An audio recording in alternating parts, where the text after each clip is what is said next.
Around 59,000 years ago, somewhere in what is now Siberia, a Neanderthal had a serious problem. There were no hospitals, no antibiotics, no dentists, and certainly no way to look inside the human body and see what was going wrong. Whatever was happening to this Neanderthal was happening in a world where pain had to be understood without modern medicine. And the evidence begins with something surprisingly small: a tooth. Thousands of years later, archaeologists found evidence that a Neanderthal had suffered a serious dental problem. But the tooth itself wasn't the strangest part. The real clue was hidden on its surface. A layer of hardened dental plaque had survived, and trapped inside that material were microscopic traces of the world this person lived in: plant remains, chemical signatures, and evidence that can help researchers reconstruct what ancient humans were putting into their bodies. This doesn't mean we can reconstruct an ancient doctor's office. We can't.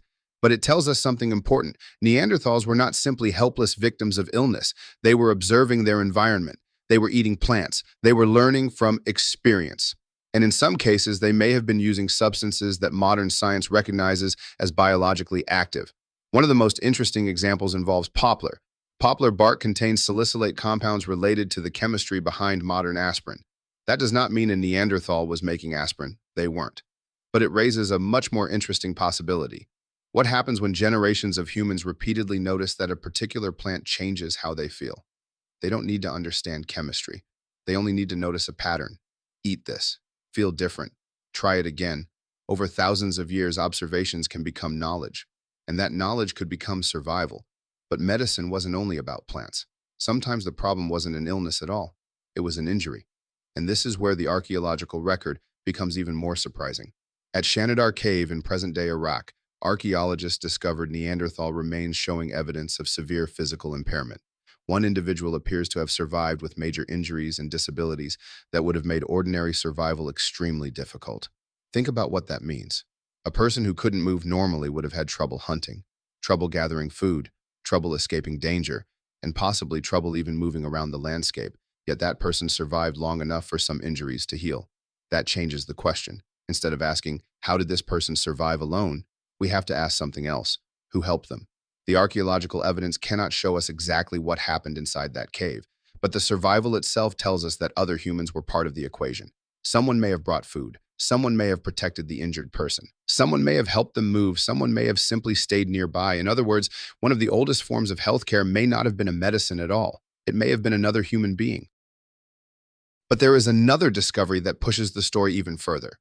Ancient humans sometimes appear to have attempted surgery.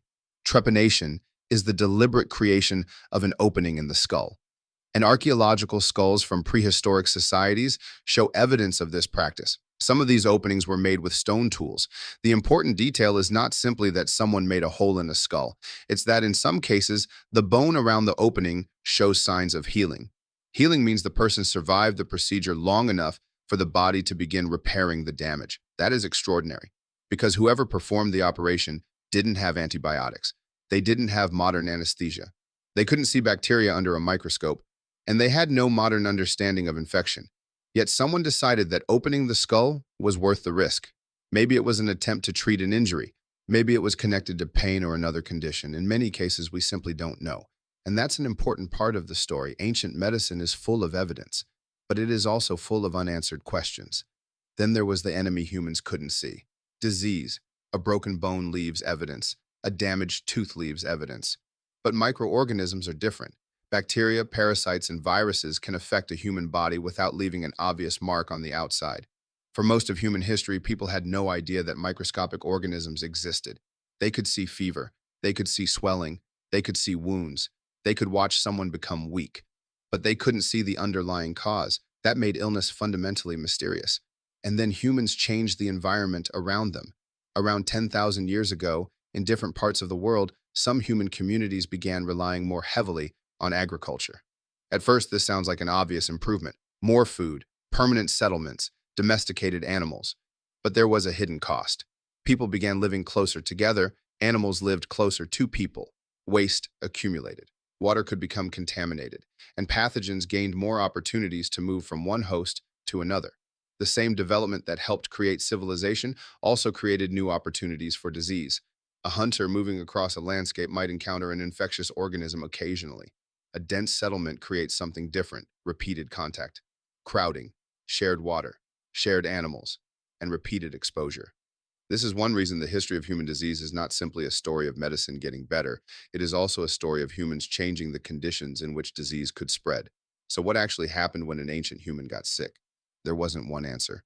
Sometimes the body recovered on its own. Sometimes a plant may have helped. Sometimes an injury was treated. Sometimes another person provided food and protection. Sometimes an infection won. And sometimes we simply don't know. But the archaeological record gives us something remarkable. It shows that ancient humans were not passive observers of illness.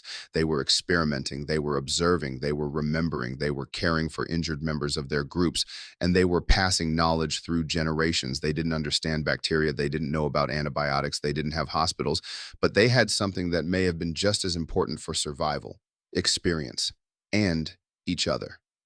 The next time you think about ancient humans getting sick, don't picture a world where illness simply meant death. Picture something more complicated: a person in pain, a group deciding whether to help, a plant gathered from the landscape, a wound slowly healing, a healer taking a risk, and thousands of years later, an archaeologist finding a tiny piece of evidence that allows us to see what happened. We may never know exactly what every ancient patient felt, but their bones, teeth, and settlements still carry fragments of the story. And sometimes the smallest fragment tells us the most.